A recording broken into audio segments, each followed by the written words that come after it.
श्री राम जय जय राम जय सिया राम। प्रिय भाइयों बहनों माताओं और बंधुओं, आप सभी को मेरा प्यार भरा नमस्कार। प्रिय भाइयों बहनों, आज के इस वीडियो में हम सभी सुंदरकांड की कुछ परम कल्याणकारी एवं परम मंगलमयी चौपाइयों को सुनने वाले हैं। कलयुग में सुंदरकांड कल्प वृक्ष के समान है। जो भी इसका नित्य श्रवण करता है या नित्य पाठ करता है, उसके जीवन में ढेर सारी खुशियाँ आती रहती हैं और धन दौलत संपदा सुख समृद्धि की कोई कमी हनुमान जी नहीं छोड़ते हैं।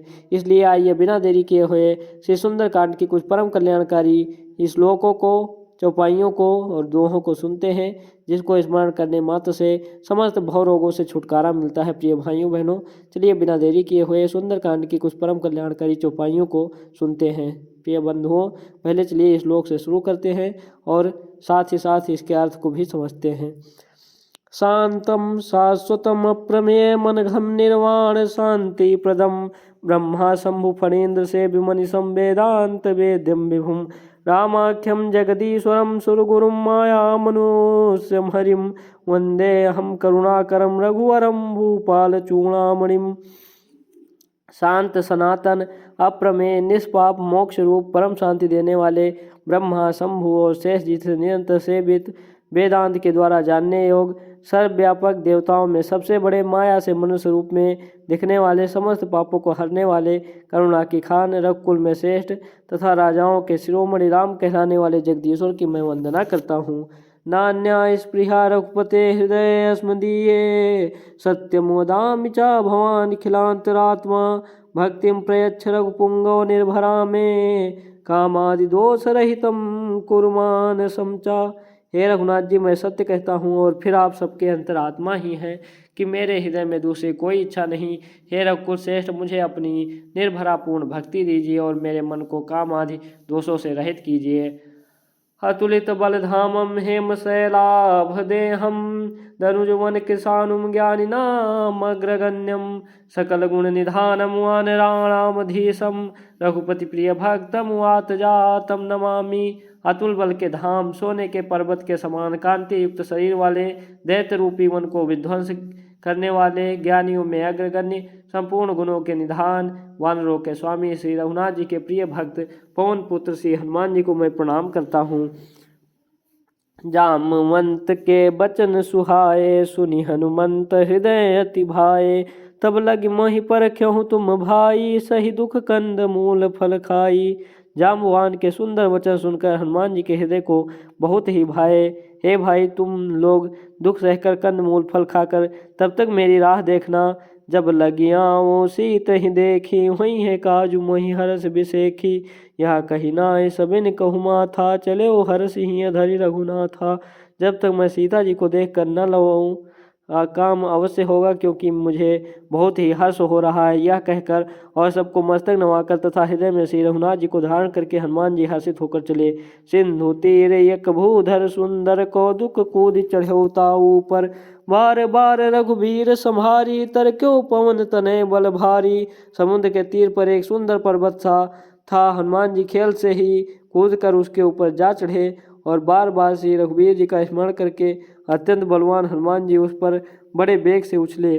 जहि गिरिचरण दे हनुमंता चले सोगा पाताल तुरंता जिमि अमोघ रघुपति कर बाना एहि भांति चले ओ हनुमाना।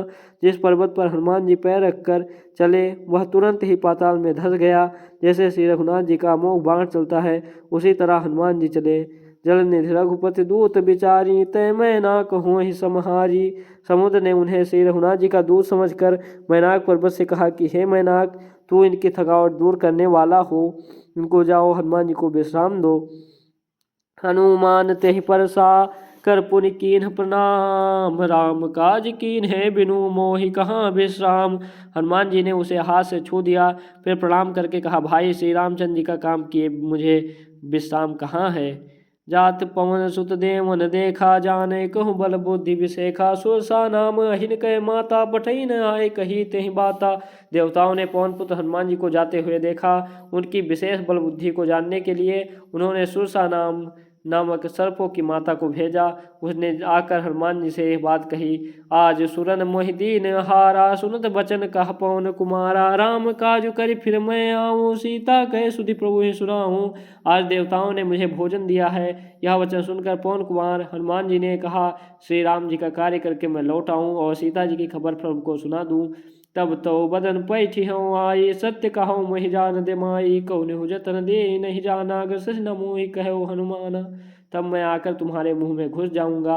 हे माता, मैं सत्य कहता हूँ, अभी मुझे जाने दे। जब किसी भी उपाय से उसने जाने नहीं दिया, तब हनुमान जी ने कहा, तो फिर मुझे खा न ले। जो जन भर तेह बदन पसारा, कपि तनु कीन्ह दुगुन बेस्तारा, सोरह जो जन मुख ते ठेऊ, तुरत पवन सुत 32 भयऊ। उसने योजन भर 4 कोस में मुंह फैलाया। तब हनुमान जी ने अपने शरीर को उससे दूना बढ़ा लिया। उसने 16 योजन का मुख किया। हनुमान जी ने तुरंत ही 32 योजन के हो गए।